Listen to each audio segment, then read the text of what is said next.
अस्सलाम वालेकुम, जय भीम, आदाब. आज आम्ही शेगाव तहसीलदार साहेबांना एक निवेदन दिलं. निवेदनमध्ये आमची मागणी आहे की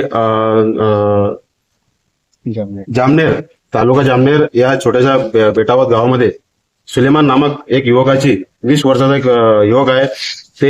तो त्याच्या पोलीस भरतीसाठी एक ऑनलाईन अर्ज भरायला एक कॅफेमध्ये गेला. अर्ज भरल्यानंतर त्याला काय गावगुंड्यांनी येऊन त्याला मारहाण केली आणि मारहाणीमध्ये तो सुलेमान गंभीर झाला. गंभीर झाल्यानंतर तो त्याच्या घरी परतला. घरी आल्यानंतर अजून त्यांना 20-25 गुंड्यांनी येऊन मारहाण केली. त्याच्या आईला मारहाण केली, त्याच्या बाबाला मारहाण केली आणि त्याच्या बहीण जे प्रेग्नेंट होती त्यालाही मारहाण करण्यात आली. आणि त्या गंभीर स्वरूपात ते सुलेमान गंभीर झाला आणि त्यांनी तिथल्या गव्हर्नमेंट हॉस्पिटलमध्ये आखरी श्वास घेतला. त्याचा मृत्यू झाला.